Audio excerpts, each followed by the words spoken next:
Hello, boys and girls, ladies and gentlemen, men and women.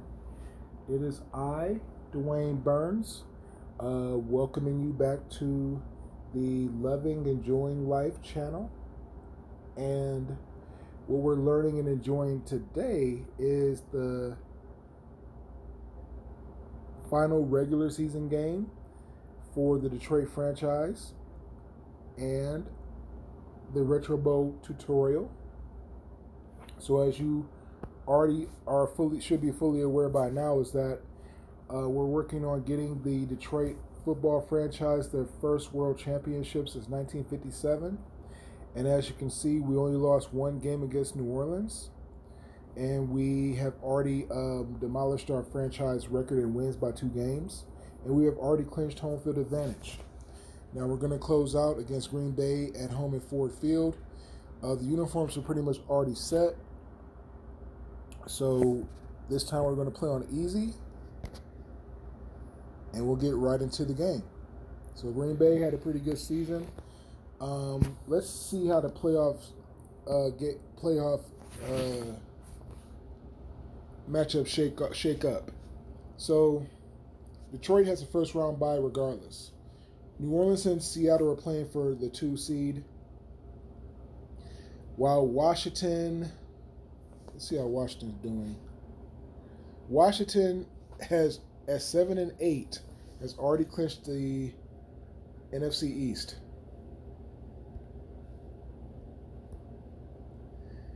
The team with the worst record to ever clinch the division was the Seattle team. That was 7-9, but they slaughtered the 13-3 New Orleans Saints. Now, even though New Orleans won 13 games that year, Seattle only won 7. Seattle still had home field advantage for that game because it won a division, which some people thought was not fair, but those are the rules. And the reason why that's in place is because of the fact that everybody doesn't get to play everybody every year. So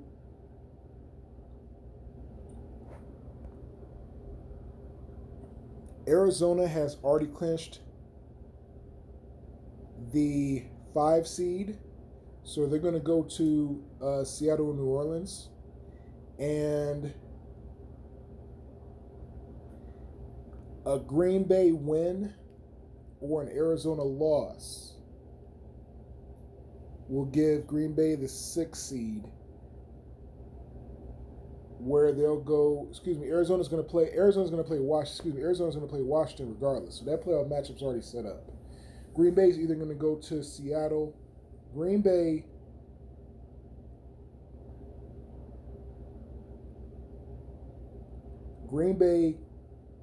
Carolina, or Minnesota, or the Rams are going to go to Seattle, New Orleans. On the AFC side, Kansas City, my other home team, has already clinched the AFC West and home field advantage. Now, New England, Baltimore, and Tennessee are all and Buffalo, and even are all vying for the second round. However, all of them have clinched a playoff spot.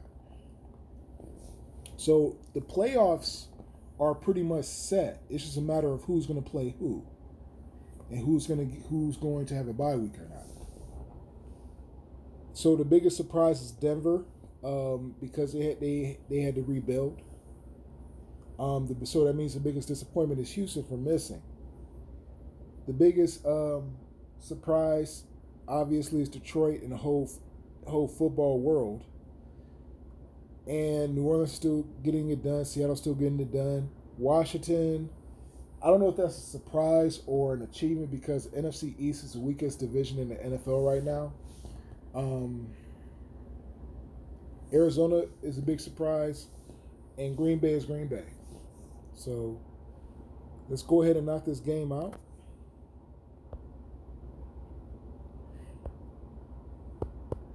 Now, psychologically, even though Detroit has the division locked up, and they want to prevent and minimize injuries, they have to win this game because you don't want to give Green Bay any confidence, especially if they meet again in the playoffs. Let's see if we get the tight end. Okay, great. There we go. That's probably his longest catch of the season. Should have ran it, but oh well. He's off to the races. Uh-oh. Race 2 tackles. Then we're going to dive in, and we have the touchdown.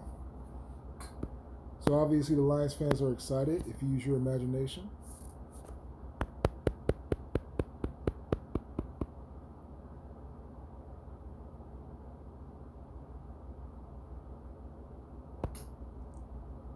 For that run.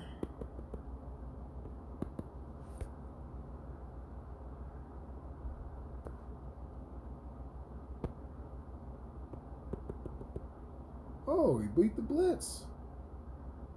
Straight up to the gut. He's going to take to the house.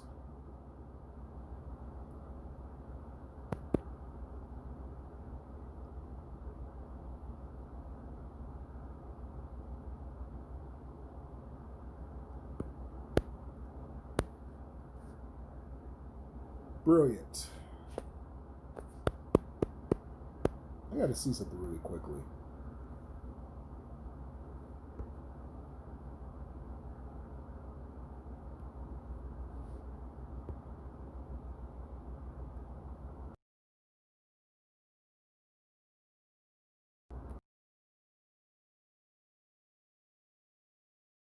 Rush for 1,000. On December 29, 2019, the Lions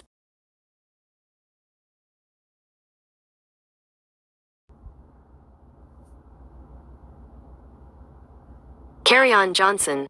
According to Detroit Free Press, Kerryon Johnson is on pace to rush for 1,000 yards. He'd be the first RB. Reggie Bush did run for 1,000 yards. Forgot about that. Barely. So no, before that it was James Stewart in 2000. So in the past 20 years, the Lions have only had 2 1,000-yard rushers. Barry Sanders did it 10 straight years. Don't forget about Billy Sims. That's crazy. I know y'all remember James Stewart, the guy who picked it from Jacksonville when Barry retired. A year after Barry retired. Mm-hmm.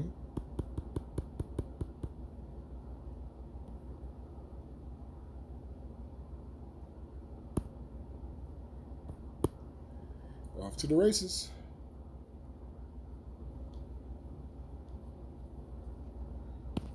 Oh, he missed him. And he's going to score with ease. That was a throw. Okay.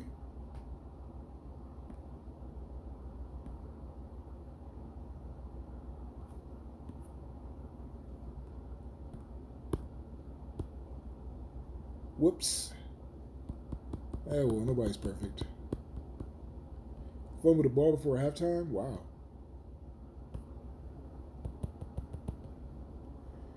Herbig is having a good game. He's super happy about making the playoffs. I believe he's a rookie.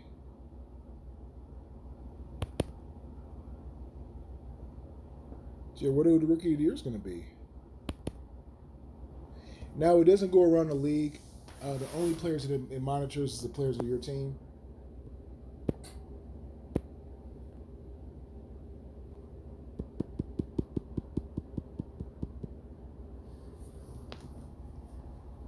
So here we go. So let's see what Mr. Herbig does again.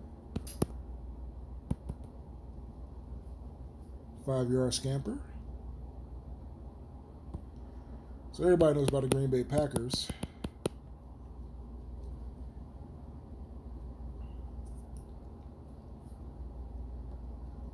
I believe the second oldest franchise in the NFL. For whatever reason, they did not use the 100-year anniversary personalized logo that the Bears did. because coincidentally the Bears and the Packers have been in the NFL for 101 years now. Herbig is having a monster game. I wonder what he's going to finish with.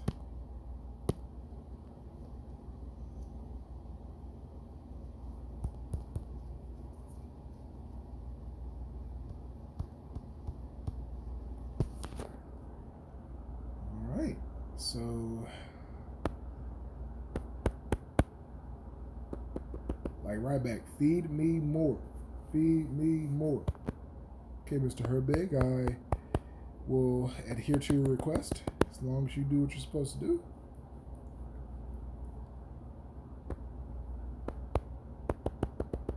There we go.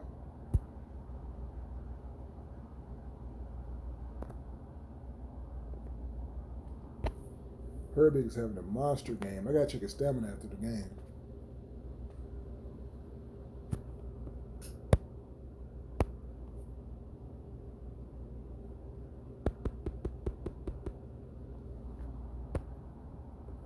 It's probably over 300 yards.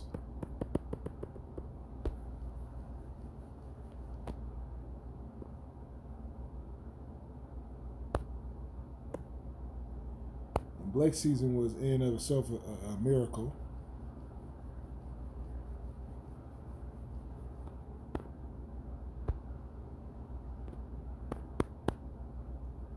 Touchdown.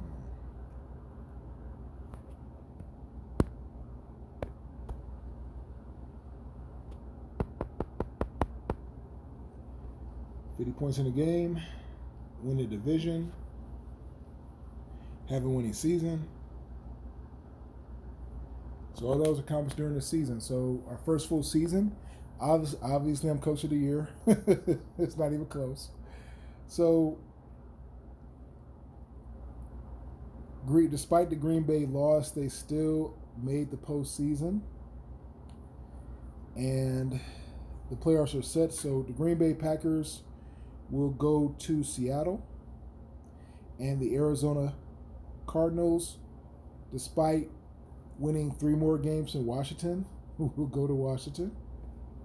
And Detroit and New Orleans have a bye. If it was under the current playoff format, Carolina would go to New Orleans as the extra 2-7 game. Detroit would be the only team to have the bye week, and Detroit will play the lowest seeded surviving team,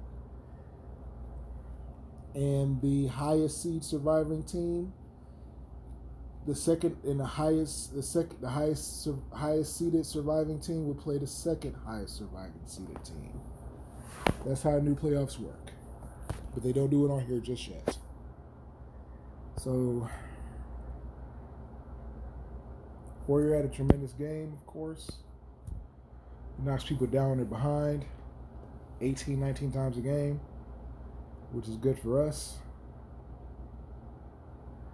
So Herbig broke the Lions franchise record for most rushing yards in the game. No, he did have some receiving also. So I have to check out see how many receiving yards he had. But anyway,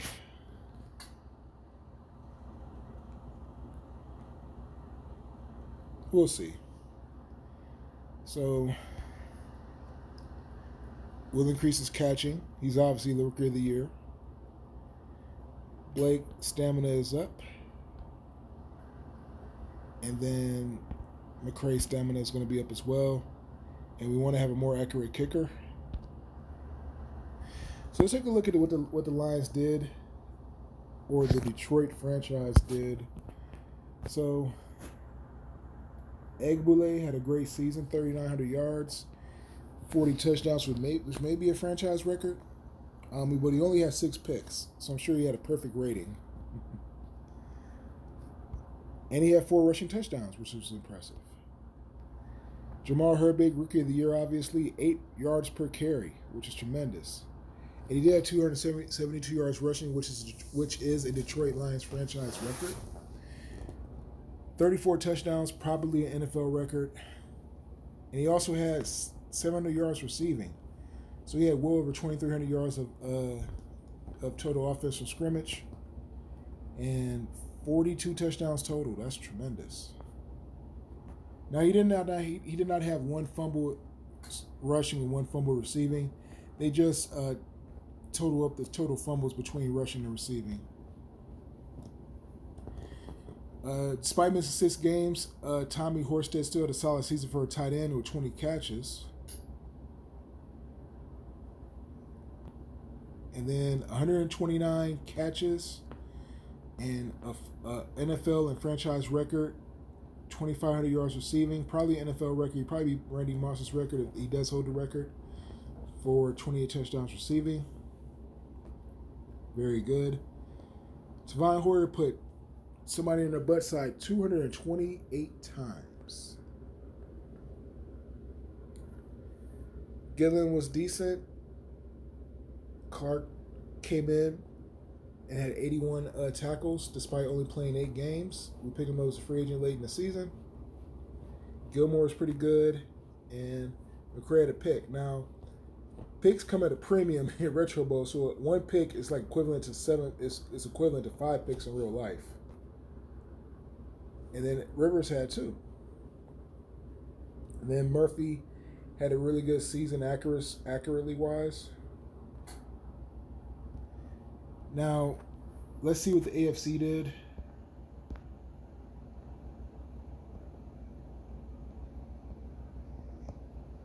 Let's check out the let's scan through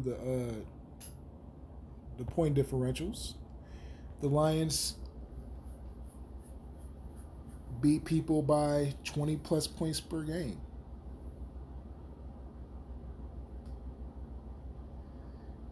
Atlanta struggled. Tampa Bay was a disappointment. And Seattle was pretty good offensively, surprisingly. In the AFC, so Kansas City is the 1 seed. New England is a 2 seed. Tennessee is a 3 seed. And Baltimore is a 4 seed. So Denver's going to Baltimore in the first round. And Buffalo's going to Baltimore, despite them both having the same record. And, of course, New England and Kansas City get the bye. Baltimore, despite winning 11 games, point differential was -3, which is interesting. Typically, when you have a minus in point differential, the indicator with that is that you won a lot of close games and you may have been blown out a lot. That's the indicator. But I digress. So this shows the playoff brackets. As you can see. So what we're going to do is next week, we're going to see who won their game so far. And we're also going to see who the Lions will play. Now, because they don't reseed automatically, no matter who wins between Seattle and Green Bay, we're going to play the winner of Washington and Arizona regardless. That's not fair, but that's just the way the game is programmed. And I have brought that to the creator's attention. He said that it's a hard algorithm to toy with without messing up a lot of stuff. Well, he didn't say. I'm paraphrasing what he said. He didn't really give a reason, but I think it's a lot of work.